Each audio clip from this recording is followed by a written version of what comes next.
Welcome to Pilgrim's Rest Channel. We know the path of faith, that heavenly path. Well, it's a profound journey and sometimes a demanding one. Our purpose here in this deep dive is really to introduce some of the spiritual literature handed down through the ages, things written for saints, to offer rest and supply, and maybe some renewed strength for those of us walking that path. Exactly. We want to be a focused guide, connecting you directly to the foundational wisdom of people who sought God really deeply, long before our time. And today, we're tackling something very specific, a single source. It's a foundational text really revered across centuries by those pursuing a deeper faith. It's the book. Well, the title alone is almost enough. A Serious Call to a Devout and Holy Life by William Law. And for you, the listener, maybe you're young, just exploring what faith truly means, or perhaps you're an older saint looking for renewed energy. That title isn't just descriptive, it's a direct challenge. It makes a profound statement about how we should orient our spiritual lives. Right. So our mission today is to unpack the weight of that title, the enduring relevance of this call. It's not really inviting casual thought, is it?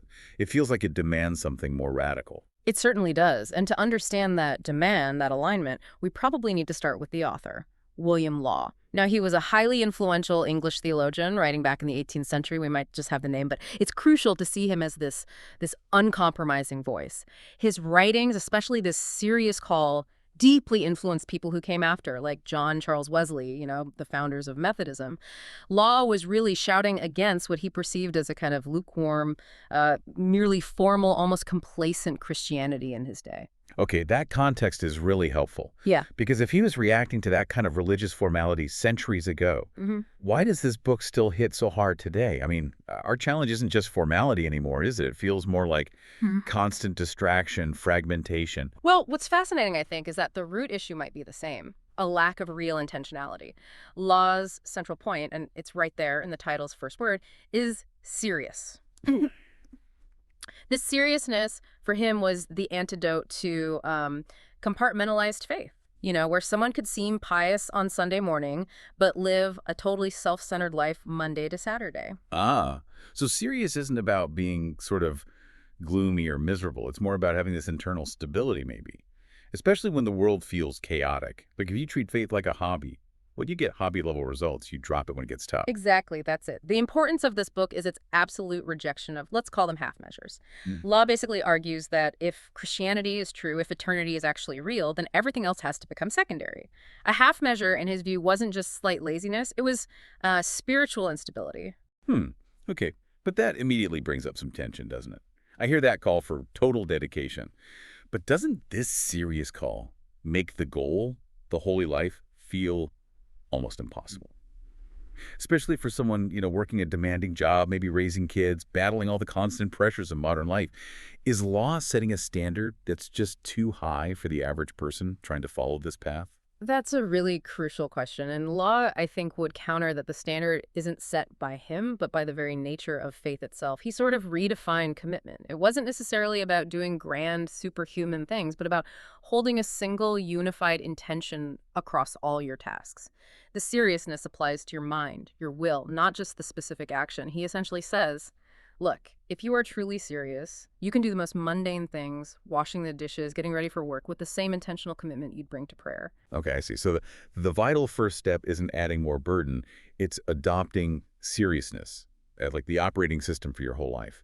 If you're not serious about the call itself, you're never going to consistently pursue the life it calls you to. Precisely. Authenticity really begins when that pursuit becomes integrated, when faith moves from being just a label we wear to the fundamental reality we actually live in. Right. Okay, so let's move from the commitment, the seriousness, to the goal, the result it aims for, a devout and holy life. He picked those words very carefully, didn't he? Let's unpack devout first. Why focus on devotion rather than just, say, following the rules or rituals? Well, for Law, devotion isn't about some fleeting emotional high or, just showing up for services. It's deeper. It's an inward disposition, a state of mind that then produces constant outward practice and focus. Think of it as aligning your attention. If you're truly devout, your mindset governs everything you do. Law gives this profoundly practical angle. Devotion is when prayer and the desire for God starts to permeate your ordinary everyday life, not just the moments you specifically set aside for it. I like that focus on intentionality within the ordinary.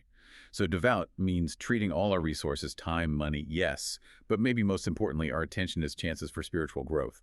Kind of turning the mundane into something sacred, in a way. That's a great way to put it for today. Law emphasizes that if we genuinely believe we're living for an eternal purpose, then every hour, every interaction, even eating a meal, can become an act of worship or service in some way. Law would probably look at our modern tech landscape and ask, where is your most precious resource, your attention primarily directed? Is it towards fleeting distractions or towards something eternal? A devout life actively redirects that focus. Okay, that covers the devout part, the intentional practice. Now, what about the ultimate state described? Holy, that word. Holiness often makes us think of separation, right? Being set apart from the world. Yeah. How does law's idea of holiness flowing from that serious call challenge us today? Yeah, holy can feel daunting, but in its core sense, it means dedication or consecration, set apart for something. Law really elevates this. It's far beyond just avoiding the big sins, which is sometimes how we think of it today, sort of minimal definition.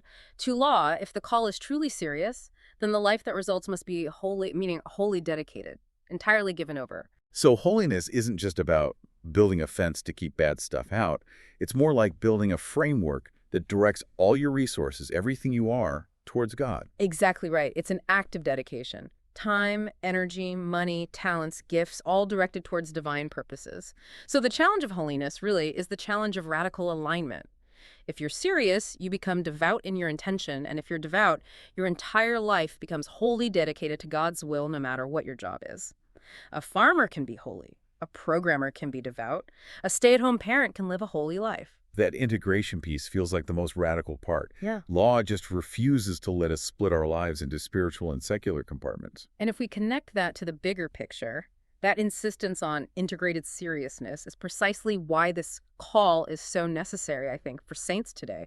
We are just swimming in a sea of options, distractions. Everything feels kind of important, so maybe nothing feels truly paramount. Yeah, the attention economy you mentioned, the constant noise, it just fractures our spiritual energy, doesn't it? Law's call feels like this radical centering tool because it offers no easy way out, no path to just, casual Christianity. And it pushes us to ask a really practical question, relevant for every single person listening.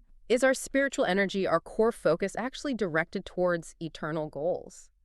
Or is it mostly spent on temporary ones? Law gives us a simple way to check. Measure your priorities by the time, the money, and the sheer mental space you give them. If we honestly apply that test, well, many of us who think of ourselves as serious believers might find we're treating our faith more like a side project compared to our devotion to entertainment or career or just comfort. Wow. Okay, so what does this boil down to for you, listening right now? Even if you haven't cracked open the book yet, maybe the title itself is like an immediate diagnostic tool. Absolutely. The title alone forces the question, am I serious? If Law were standing here, I think he'd challenge us not just on what we do, but on the spirit behind it.